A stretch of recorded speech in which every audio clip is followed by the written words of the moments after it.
Bienvenue à tous. Alors maintenant, je vais vous présenter mes camarades de jeu pour ce soir, et pas uniquement en général, avec d'abord Noureddine Jalil à droite. Alors Noureddine est professeur du Muséum national d'histoire naturelle.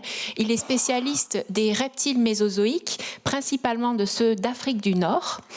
À ma droite, Sylvain Charbonnier, il est également professeur du muséum et il est de façon non accessoire directeur du Centre de recherche de paléontologie Paris et il est spécialiste des crustacés décapodes du Mésozoïque.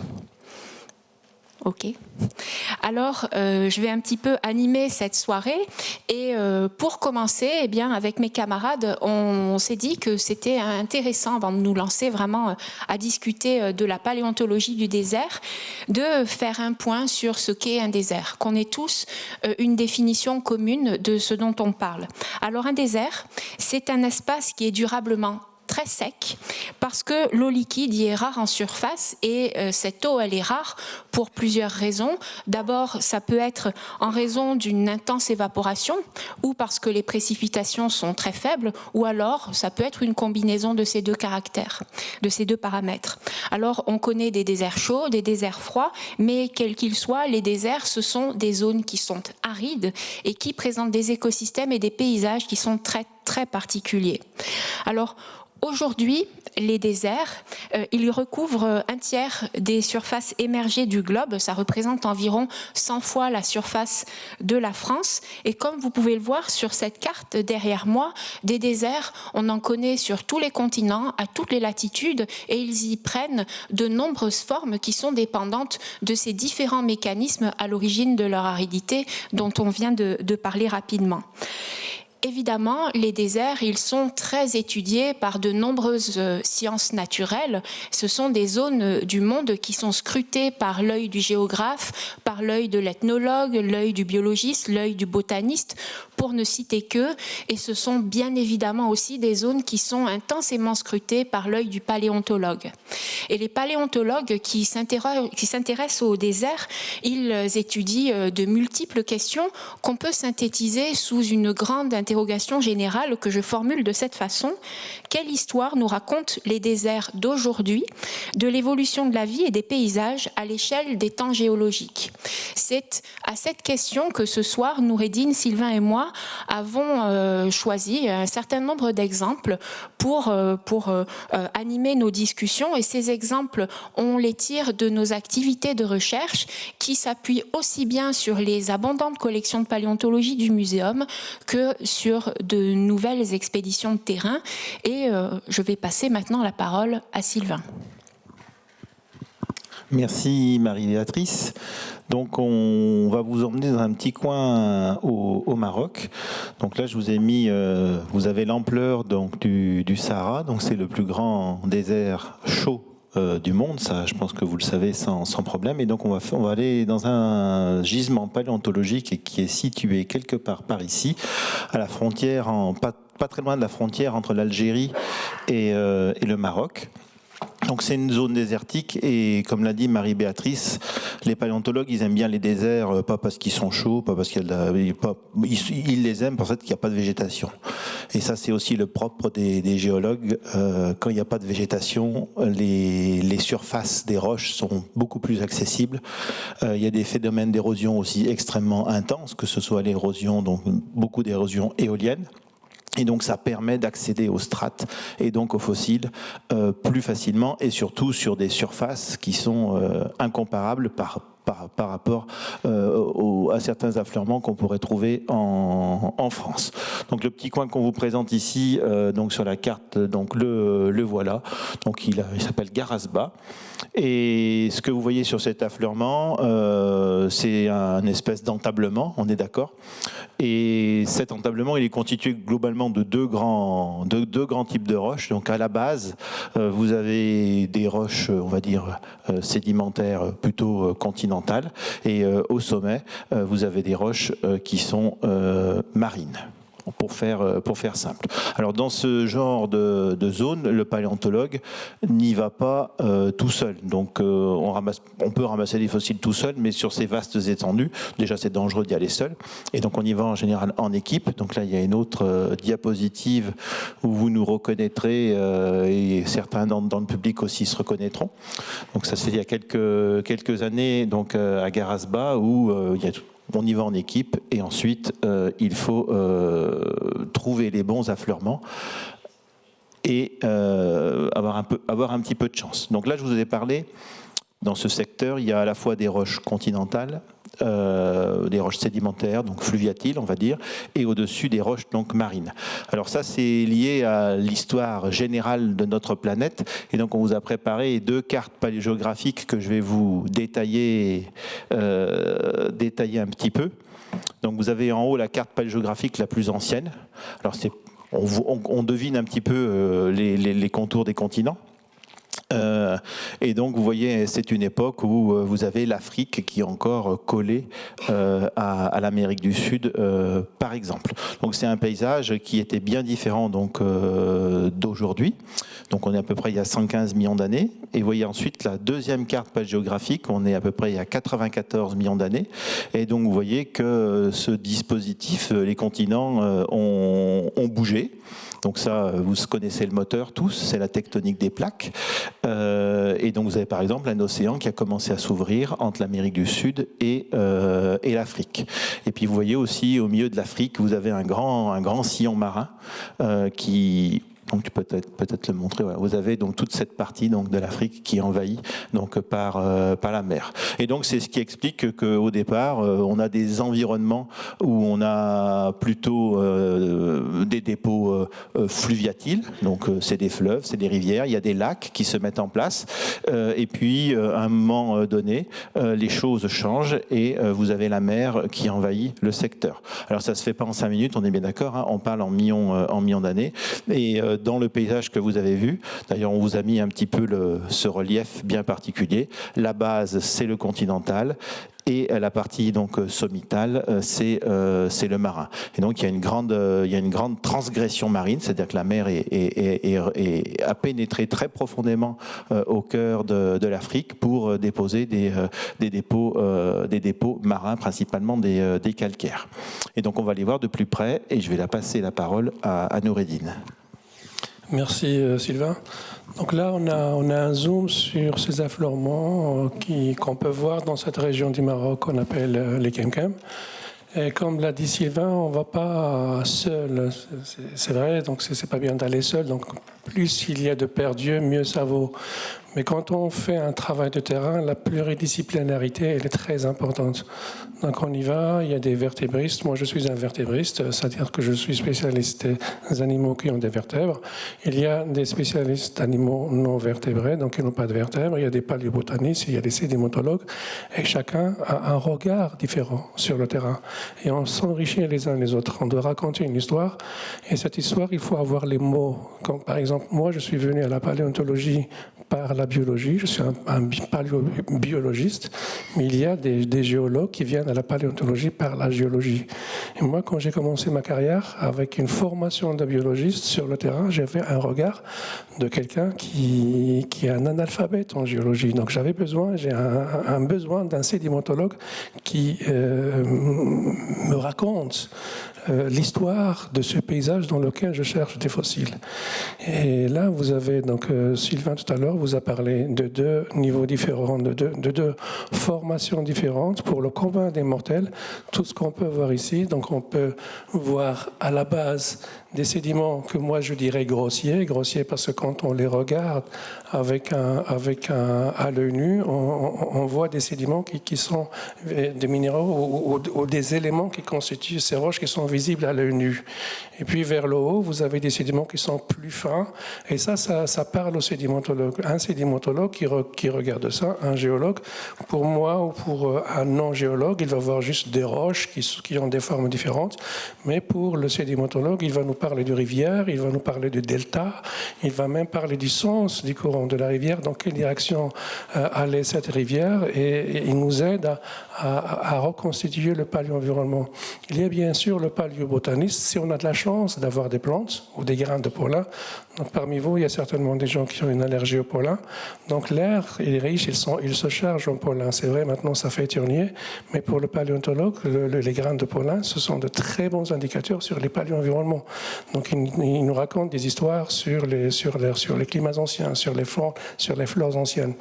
Donc là, c'est juste une petite introduction sur le travail qu'on fait sur le terrain et comment une équipe de scientifiques, de géologues, de paléontologues travaille ensemble pour raconter l'histoire, pour reconstituer une histoire. Moi, je vais raconter la mienne en vous parlant de certains vertébrés qu'on trouve dans les Kemkem, et puis Sylvain parlera d'autres animaux qu'on trouve dans des environnements différents.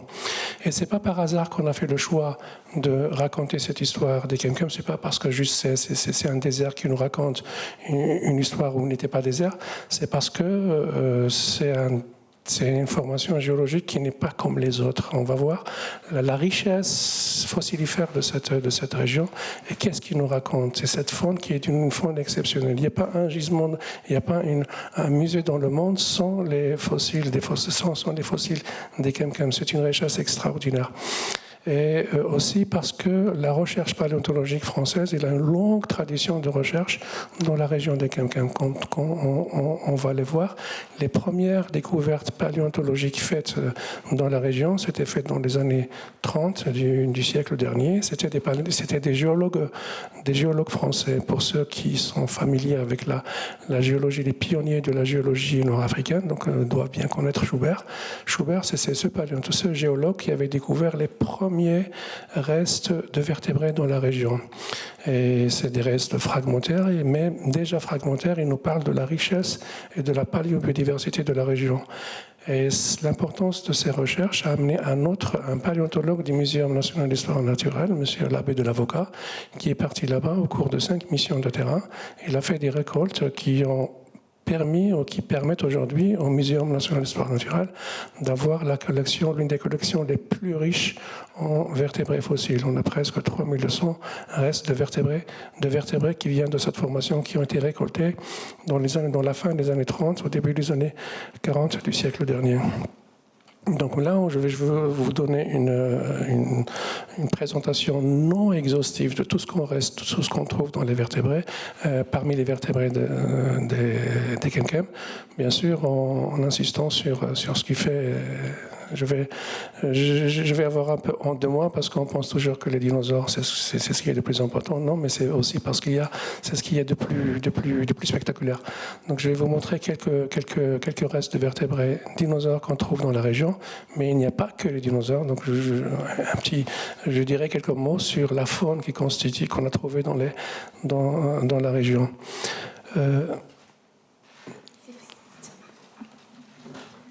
Merci. Donc là, je vous présente une vertèbre. Donc là, vous pouvez vous rendre compte de la taille de l'animal. Cette vertèbre fait environ 1,40 mètres de long, comparée avec la taille d'un homme d'environ 1,80. Et cette vertèbre, elle appartient à un animal qui a été appelé, donc c'est ce monsieur, l'avocat dont je vous ai parlé, c'est lui qui a découvert cette vertèbre de cet animal-là qu'il a appelé Rebbachisaurus. Rebbachisaurus garasbayi. Rebbachisaurus, pourquoi il l'a appelé Rebbachisaurus? Peut-être parce que dans la région, il y a une tribu de nomades qui s'appelle les Aitrebash. Les Aitrebash Kha, donc c'est difficile pour un Français d'écrire Kha, donc il a écrit Ré, peut-être. Donc c'est Rebbachisaurus. Et cet animal-là, ce dinosaure herbivore, il est connu uniquement par des restes de squelettes post-crâniens dans ces vertèbres qui donnent une idée sur l'ampleur de la taille de cet animal. Tous ces restes de ces dinosaures, ils sont conservés au Muséum national d'histoire naturelle. Donc il y a ce qu'on connaît de lui, ce sont cette vertèbre dorsale, d'autres vertèbres dorsales, un humérus et des éléments de la ceinture pelvienne. Et donc là, c'est juste un aperçu pour vous donner une idée de la taille de cet animal, Rebbachisaurus, qui était un dinosaure herbivore, un sauropode. Et on ne savait pas à quoi ressemblait ce dinosaure. Maintenant, je le dis parce qu'on a découvert pourquoi je vous parle de Nigersaurus. Le Nigersaurus, c'est un dinosaure qui était contemporain, qui a été découvert en Niger. Et il a conservé la taille, donc on connaît son crâne, et je vous invite à aller sur Internet. J'aurais dû vous montrer la diapositive pour voir à quoi ressemblait le Nigersaurus. C'était un animal qui est moteur avec un museau qui est vraiment extraordinaire.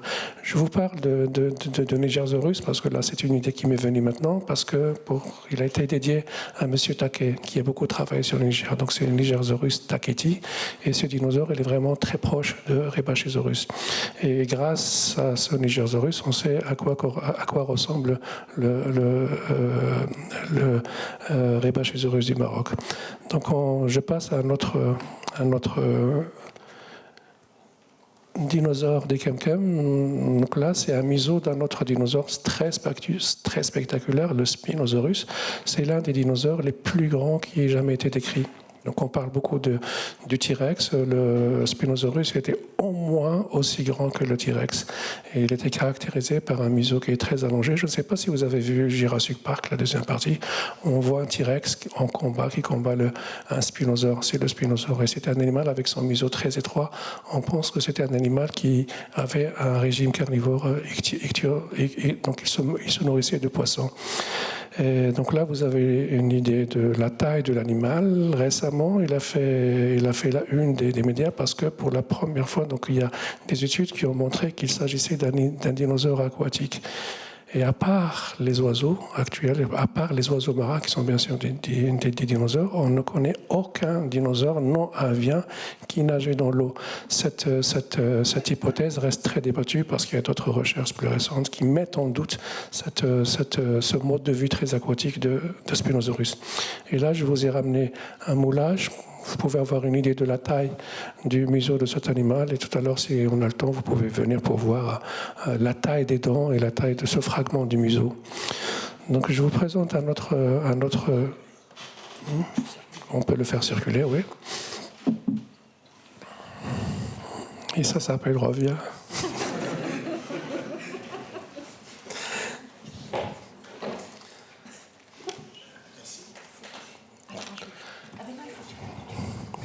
Vas-y.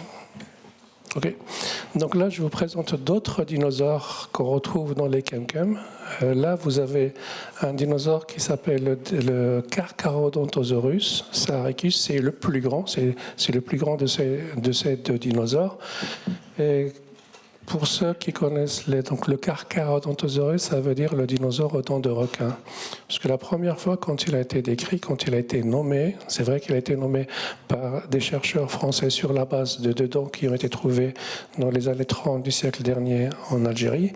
Et après, donc on a trouvé des restes un peu plus complets en Égypte, dans des régions, dans des sédiments qui sont contemporains. Malheureusement, les restes de cet animal-là, qui ont été découverts par un paléontologue allemand qui était dans un musée allemand. Ils ont été détruits au cours d'un bombardement au cours de la Deuxième Guerre mondiale. Et ce dinosaure, c'est ce Carcharodontosaurus. Le Carcharodontosaurus, carcharodon, ça veut dire le dinosaure aux dents de requin du désert. Donc juste avec la dent, juste avec la forme des dents, on peut savoir qu'il s'agissait d'un Carcharodontosaurus. Ce n'est que récemment, c'est relatif par rapport aux travaux des chercheurs paléontologues, c'est dans les années 90 du siècle dernier qu'un paléontologue américain, Paul Sereno et son équipe, ont découvert un crâne presque complet, pas complet, mais plus complet de ce dinosaure qu'on appelle le Carcharodontosaurus et qui a permis de donner forme au crâne de cet animal. Et encore une fois, ce Carcharodontosaurus, il est au moins aussi grand que le T-Rex. C'est vrai, il n'a pas vécu en même temps que le T-Rex, il a vécu à une époque géologique plus ancienne, mais sa taille, il est vraiment extraordinaire. J'ai un collègue qui est en train de travailler sur un os qu'on appelle le carré, qui fait la transition entre le crâne et la mâchoire. Et quand je compare cet os carré avec le T-Rex qu'on a dans la galerie, j'ai l'impression d'avoir, c'est vraiment, je ne vais pas dire rikiki, mais c'est vraiment très petit le T-Rex par rapport au Carcharodontosaurus. Ça, c'est très important, ça, rappelez-vous, parce que je reviendrai plus tard sur la forme des Kemkem, et ça, c'est très important ce que je suis en train de vous dire, sur les méga prédateurs qui ont existé dans les Kemkem. Et le dinosaure de petite taille, c'est un Deltadromeus, c'est un des dinosaures qui a été décrit par le paléontologue américain Paul Sereno et qui a été découvert en même temps que le crâne de Carcharodontosaurus. Donc il est connu par des restes post-crâniens. Donc là, c'était un grand dinosaure, mais également petit par rapport au Carcharodontosaure. Mais il n'y avait pas que les dinosaures dans les Kemkem, on trouve bien sûr les dinosaures dont je viens de vous parler, mais pas que. Donc on a d'autres dinosaures. Dans les Kemkem, malheureusement, les restes de vertébrés qu'on trouve, ce sont généralement souvent des restes fragmentaires. C'est rare qu'on trouve des squelettes complets, c'est pas comme au Niger. Et on connaît un nombre de restes de dinosaures carnivores de loin plus importants que ceux des herbivores. Et je vous invite à penser un petit peu aux écosystèmes actuels, la savane par exemple. Est-ce que dans la savane il y a plus de lions que de gnous ou plus de lions que de zèbres? Donc en général dans un écosystème, donc on a une pyramide avec les méga prédateurs en haut et les herbivores qui sont les producteurs primaires de l'écosystème qui sont en bas.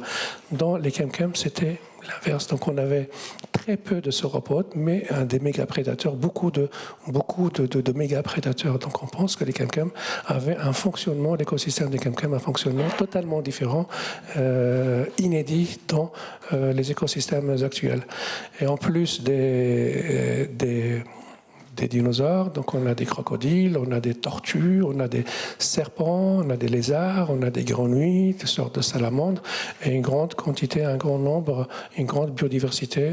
Moi, je vais dire entre guillemets poissons. Donc, je fais entre guillemets poissons. Ceux qui ont étudié au muséum ou ceux qui savent que le classement des êtres vivants comprendront pourquoi j'ai fait comme ça en parlant de poissons. Des poissons avec un squelette osseux et des poissons avec un squelette cartilagineux. Donc on a une grande biodiversité et bien sûr nous avons ces dinosaures qui sont des méga prédateurs. Et les méga prédateurs, on ne les retrouve pas que chez les dinosaures, même chez les crocodiles.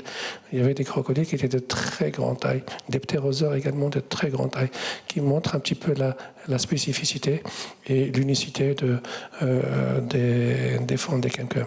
Donc pour détailler les faunes de Kemkem, il m'aurait fallu plus que le temps qui nous est alloué. Donc je passe la parole à mon ami et collègue Sylvain pour présenter d'autres faunes des Kemkem.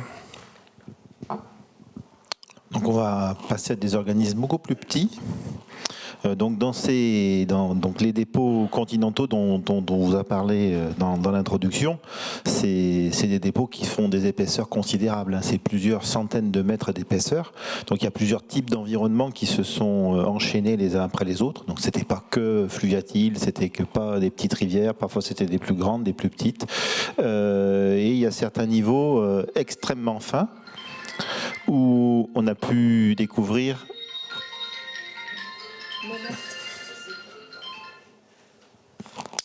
petite interruption. Donc il y a des niveaux des niveaux relativement fins, en tout cas qui sont composés de sédiments extrêmement fins. Vous en voyez là quelques exemples. Donc c'est des couches qui sont finement litées. Bon, globalement c'est de l'argile. Et dans cette argile très fine, se sont conservés un certain nombre d'organismes, donc de façon assez exceptionnelle. Donc là, c'est des choses qui sont en cours d'étude, et donc je vais vous présenter cette petite bête là, qui est en cours de description actuellement. Et donc elle est extrêmement bien préservée. Donc c'est un crustacé. Donc de façon générale, les crustacés, ce ne sont pas des organismes qui se fossilisent très très bien. Et ça, vous pouvez aisément le comprendre comprendre, si vous êtes allé ramasser des coquillages au bord de la plage, sur l'océan, vous avez ramassé des coquillages et pas vraiment des crustacés, parce qu'ils ont en fait une cuticule qui est très fine et qui se désagrège très rapidement après la mort de l'organisme. Si vous avez pu récolter un petit peu des crustacés, souvent c'était des morceaux de grosses pinces, ce genre de choses, parce que ce sont des éléments qui sont très minéralisés et donc qui se dégradent un petit peu moins. Donc ce crabe là, il est un peu extraordinaire parce que c'est un crabe d'eau douce, et donc les crabes d'eau douce c'est rare dans le registre fossile, c'est rare d'ailleurs dans la nature actuelle, et au Crétacé donc supérieur, on se trouve à peu près au Crétacé supérieur là dans ce gisement, c'est un moment où les crabes et un certain nombre de crustacés, mais surtout les crabes, ont fait beaucoup, entre guillemets, d'essais évolutifs. Et donc, vous avez des lignées de crabes qui ont essayé d'envahir des milieux inhabituels pour les crustacés, qui sont en général cantonnés à l'eau douce, à l'eau salée. Et donc, ils ont essayé, avec succès d'ailleurs, dans ce cas-là, de coloniser des milieux d'eau douce. Et donc là, on a dans un petit affleurement de quelques dizaines de mètres carrés, on a des témoins de ce moment évolutif qui est très important pour les paléontologues. En plus, avec des crabes qui ont des morphologies un peu bizarroïdes, vous voyez, avec ces grands yeux et puis ces épines à la base de la carapace. Donc là, on était dans les milieux, on va dire, dans l'environnement globalement continental. Et donc ensuite, tous ces niveaux continentaux, et sur des grandes surfaces en Afrique, vont être remplacés par des dépôts marins. Et donc là, vous avez donc le sommet de Karasba. Donc la flèche jaune vous indique que les dépôts continentaux. Et au-dessus, vous avez les dépôts marins. Et donc les dépôts marins, à quoi ça correspond dans ce cas-là? C'est des dépôts qui sont très très fins. Donc vous voyez, vous avez un litage des roches.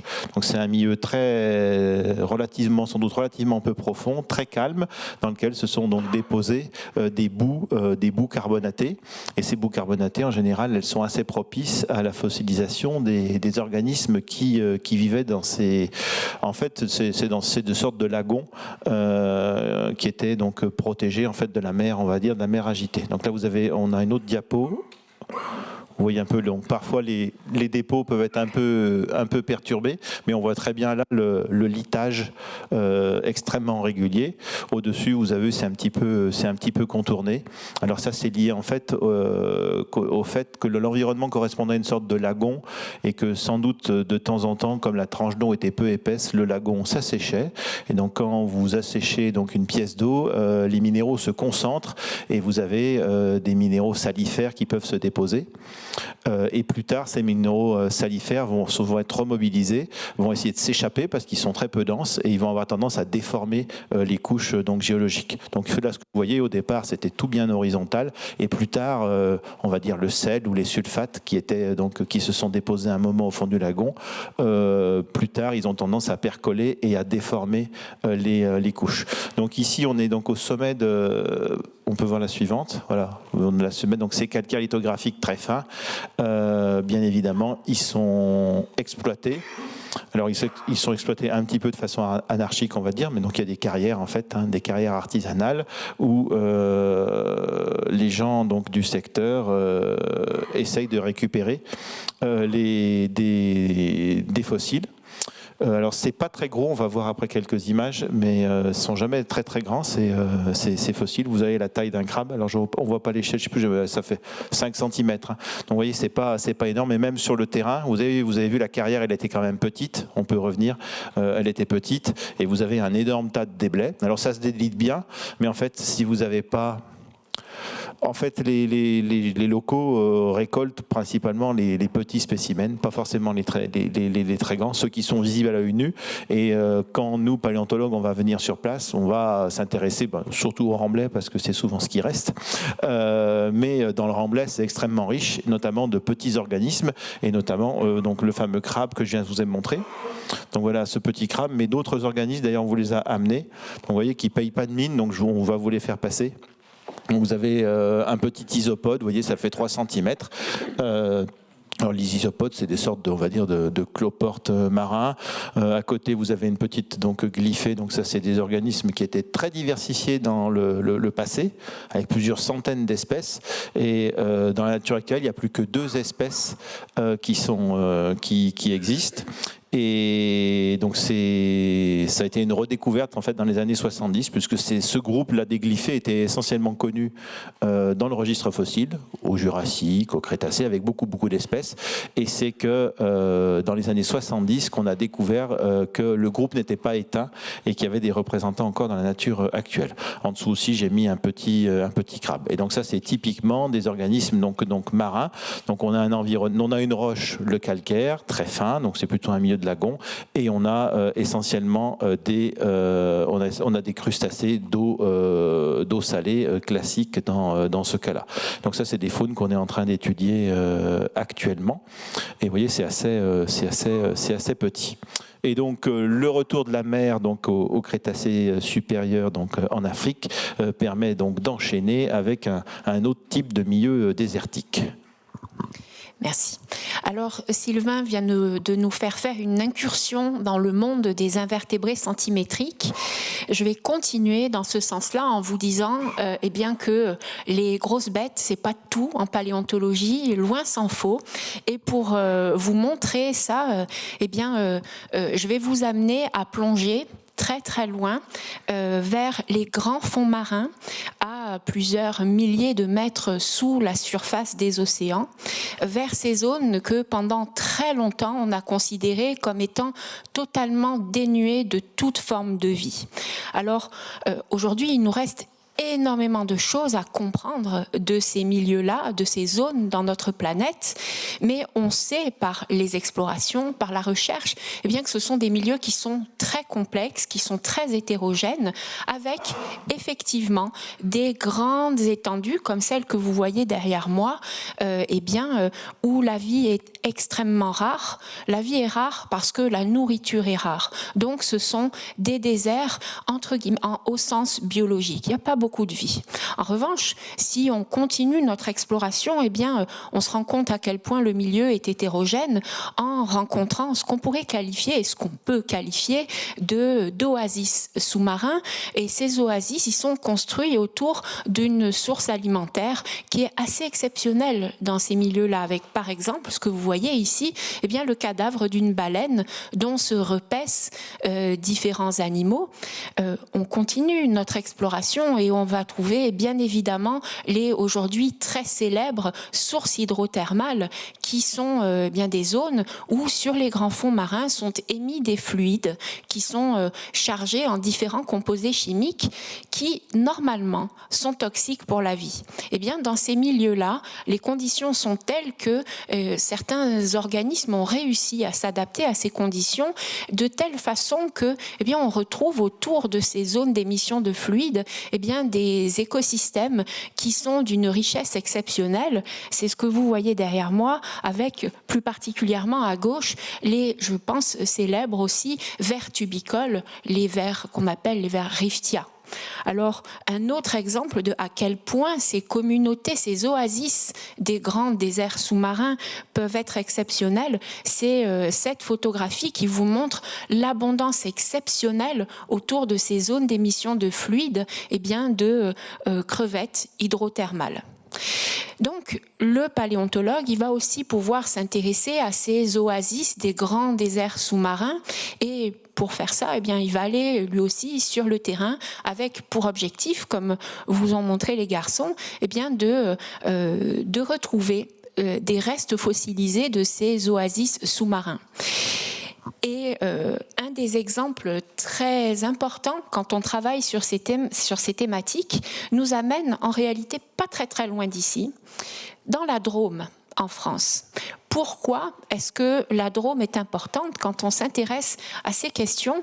Eh bien parce qu'il y a environ 160 millions d'années, à la fin du Jurassique, la Drôme était située au niveau de cette petite étoile rouge que vous voyez sur cette carte paléogéographique. Elle était située au fond d'un bassin qui appartenait à un océan qu'on appelle l'océan Ligure. Et cet océan, eh bien, il était soumis à pas mal de mouvements tectoniques. Et ces mouvements tectoniques, eh bien, ils ont eu pour conséquence l'émission de ces fluides dont on parlait tout à l'heure, toxiques, et bien évidemment le développement sur les grands fonds marins autrement désertiques de nos fameuses oasis.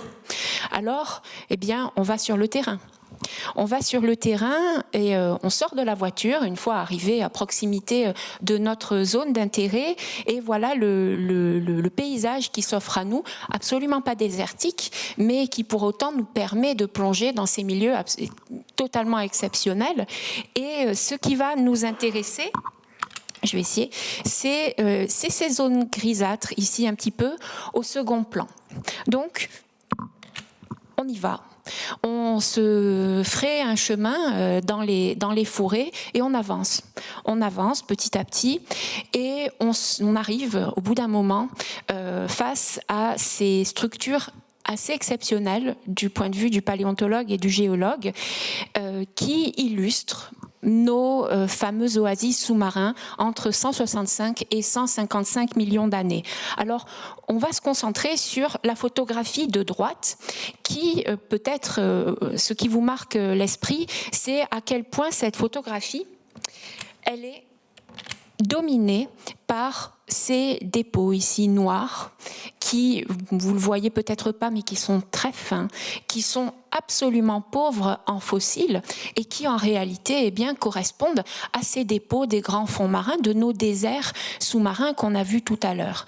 Et au milieu de ces dépôts particulièrement monotones, eh bien, se dressent ici ces masses calcaires gigantesques qui ont eh bien, complètement étonné des générations de géologues et de paléontologues qui ne comprenaient pas à quoi ils étaient liés jusqu'à la découverte, à partir des années 70, de ces communautés exceptionnelles dont je vous ai parlé tout à l'heure, notamment les sources hydrothermales au fond de nos océans modernes. Et c'est ça qui nous a permis de comprendre eh bien, que dans la Drôme, ces structures toutes bizarres, eh bien, en fait, ce sont des oasis sous-marins fossilisés. Alors continuons à nous avancer vers ces masses exceptionnelles et on se rend compte eh bien, qu'elles sont absolument, ces masses calcaires, pétries de vie. Elles sont pétries de tout un tas de formes de vie différentes, avec notamment des représentants des organismes qui vivaient dans la colonne d'eau, et c'est particulièrement le cas des ammonites, qui sont très importantes pour dater les terrains, mais on retrouve aussi principalement tout un tas d'organismes qui vivaient au contact direct de ces zones où étaient émis ces fluides toxiques.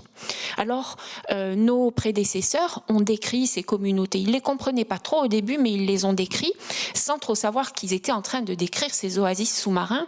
Et ce qu'ils nous ont ce qu'ils nous ont montré, c'est que ces communautés exceptionnelles, ces oasis sous-marins, il y a 160 millions d'années, étaient principalement composés de mollusques avec quelques gastéropodes, principalement, massivement, beaucoup de bivalves.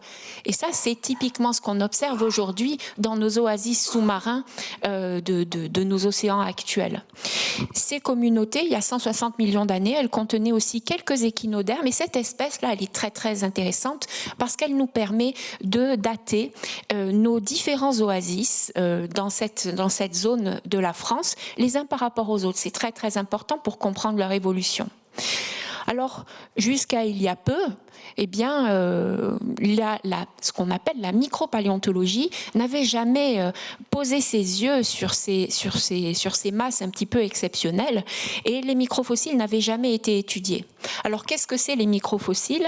Les microfossiles, il y a sans doute pas mieux que cette photo pour vous expliquer ce que c'est. Vous reconnaissez tous des allumettes. Au sommet de ces allumettes, eh bien, voici des microfossiles qui vous montrent ce sur quoi travaille le micropaléontologue. Donc, les microfossiles, ce sont des fossiles dont la taille est inférieure à 1 mm.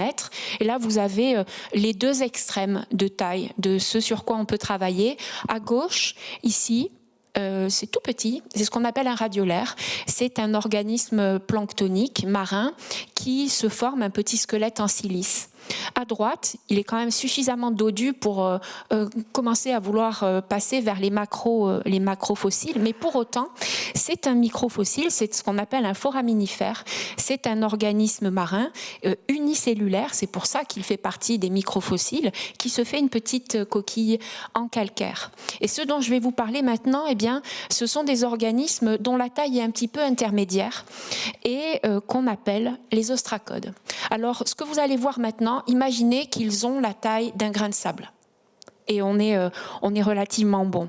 Les ostracodes, ce sont des microcrustacés de la taille d'un grain de sable qui, comme vous pouvez le voir ici, ont une petite carapace qui est faite en calcite avec 2 valves qui sont articulées et qui protègent le corps de l'animal. Les ostracodes, on les connaît dans tous les milieux aquatiques aujourd'hui. On les connaît des grands fonds marins jusqu'à la plus petite mare et même jusqu'aux mousses dans les forêts. Et on les connaît dans les milieux marins en fait depuis plus de 500 millions d'années.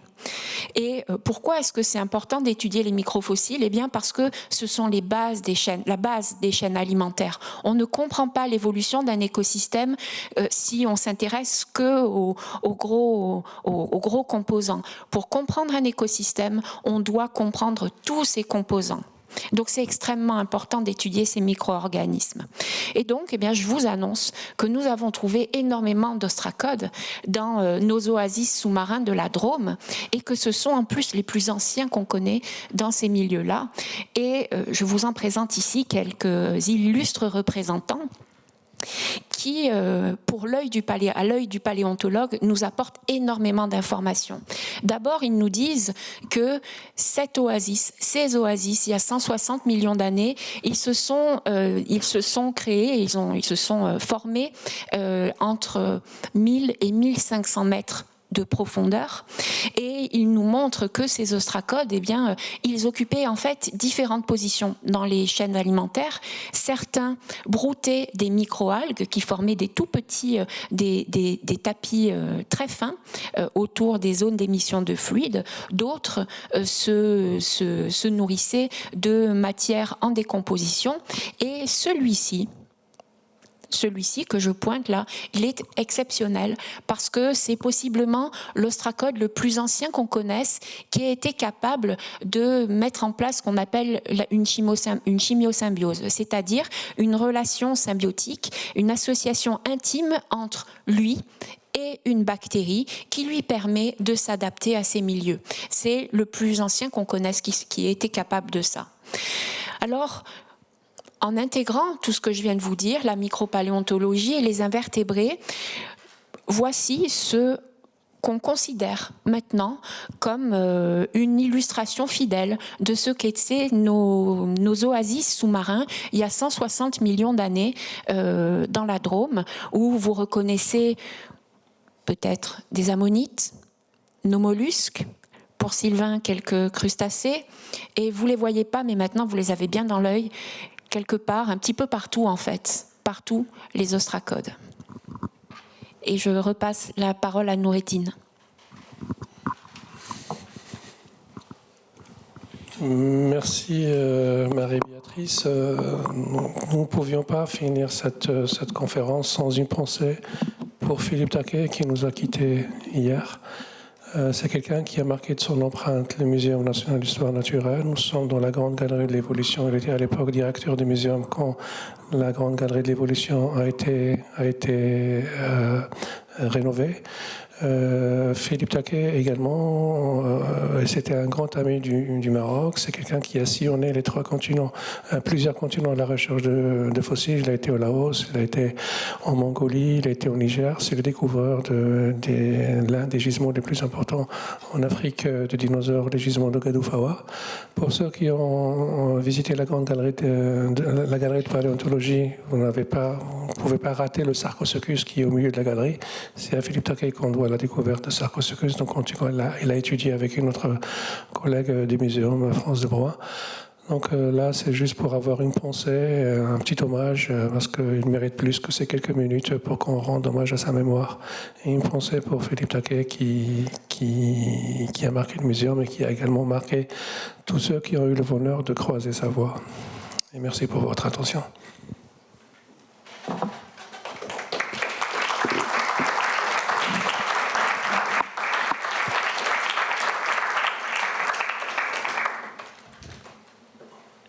Alice, je lance les questions. À la fin. Alors maintenant, on est disponible pour vous si vous avez des questions. De la micropaléontologie aux dinosaures.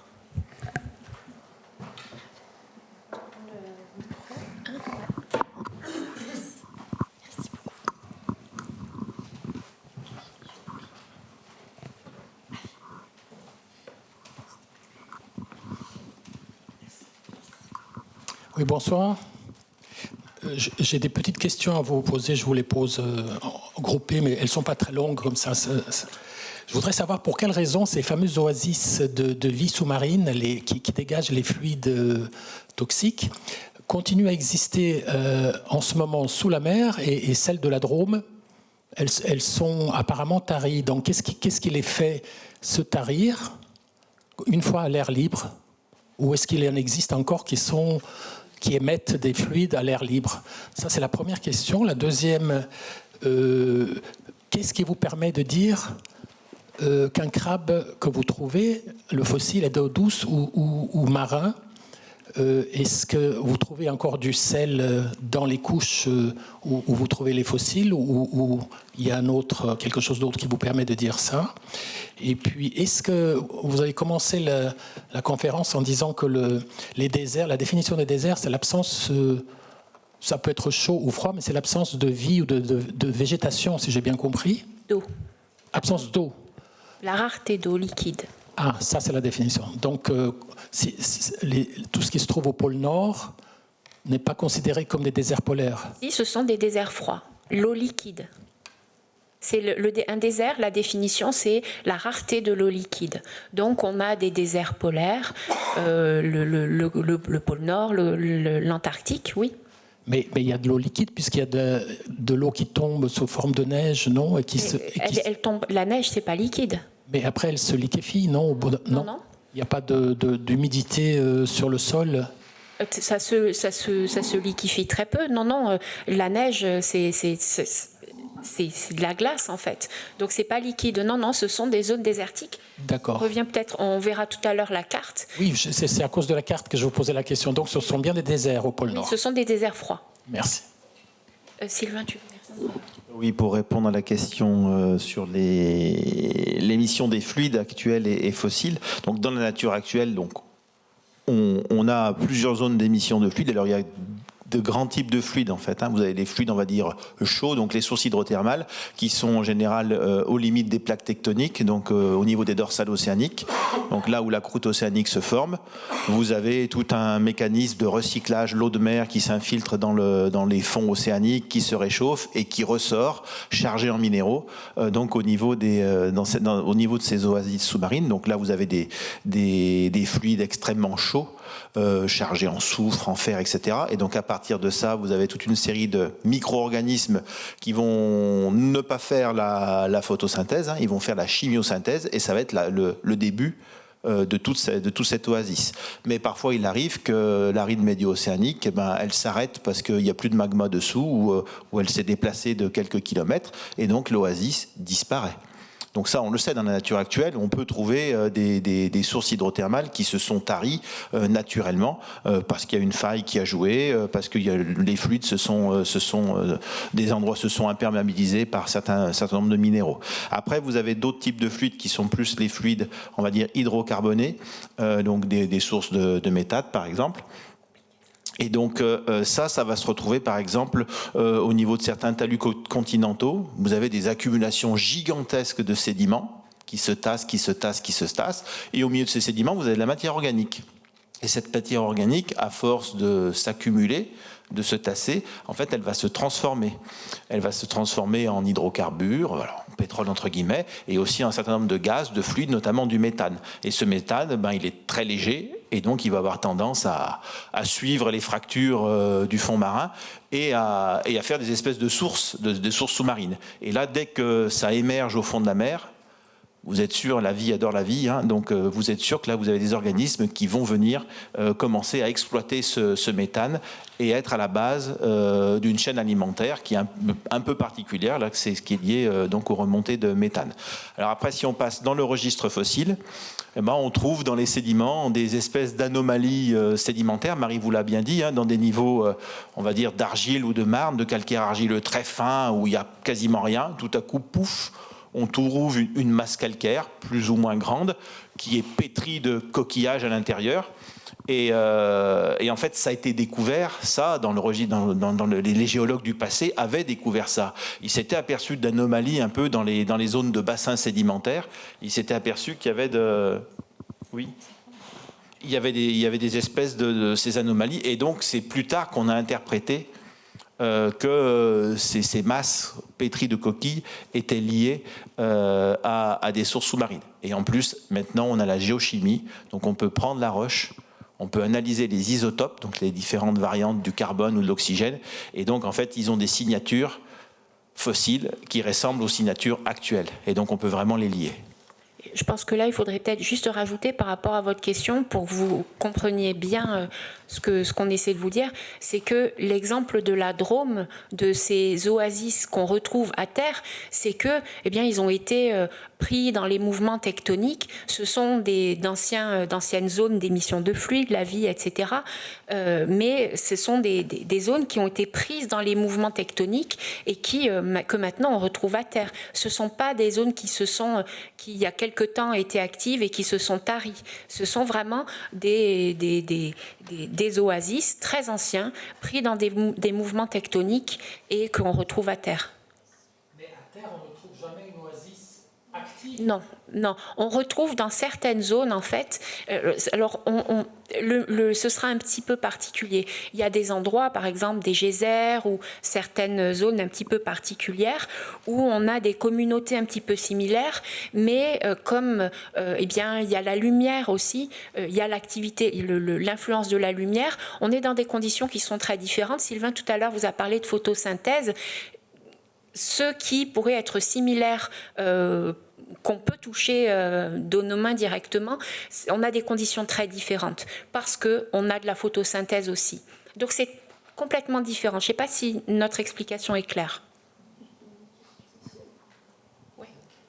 Oui, toujours pour revenir sur ces oasis, quels que soient les déserts, vous nous avez montré qu'il y a un écosystème qui est très large, des plus gros, j'allais dire dinosaures, aux microfossiles, et toutes ces chaînes des oasis, même actuellement, dans les fonds océaniques.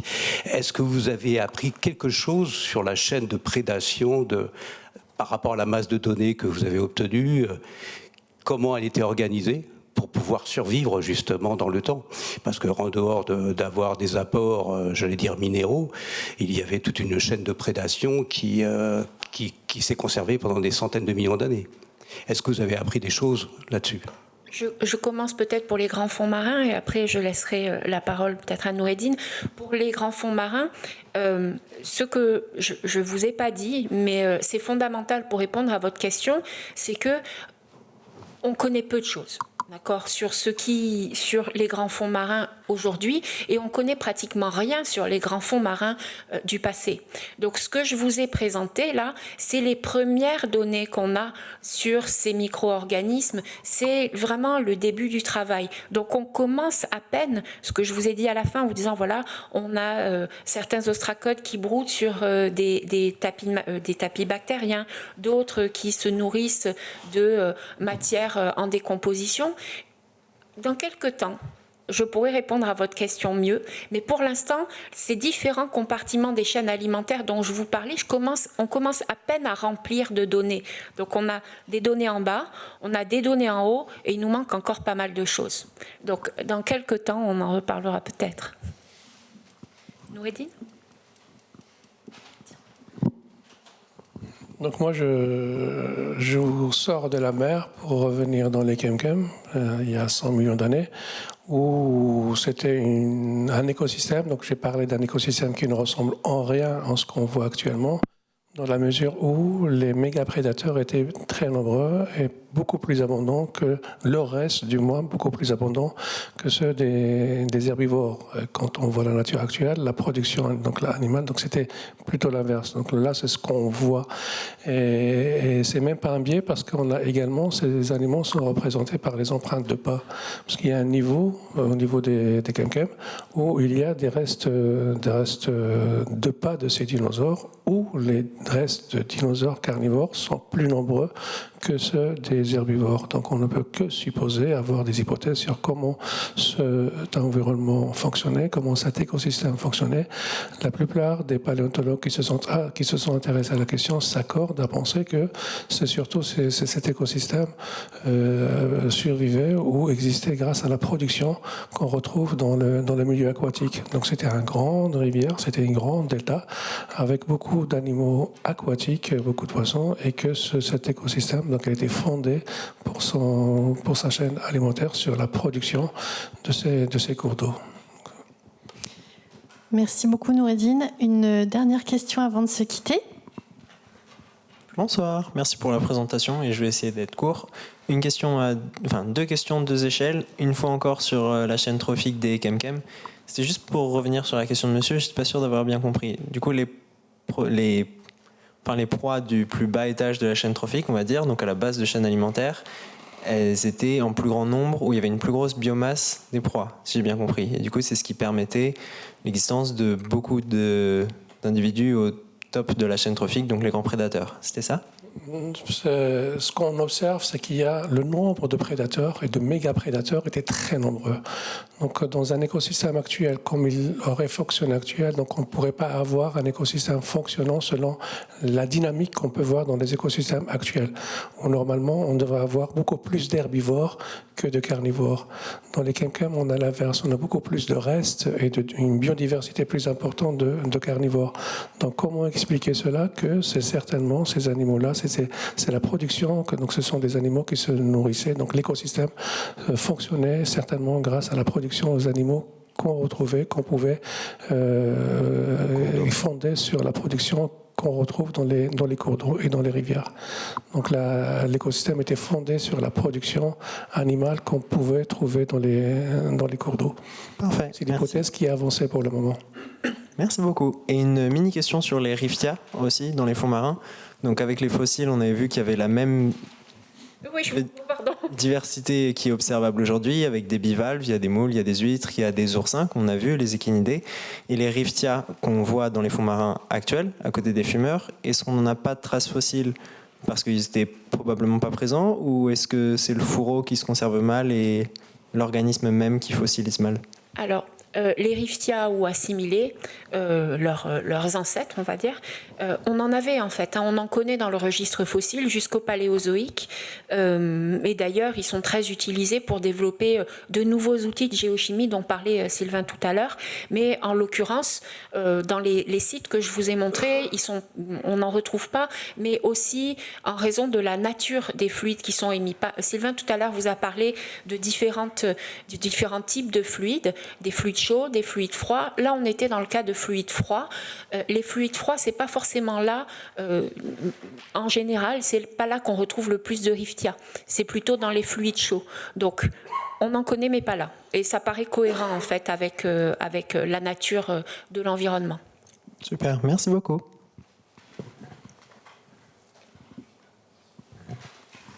Il y avait peut-être une dernière question devant, monsieur? Une dernière question, Aline. Il levait la main tout à l'heure. D'accord.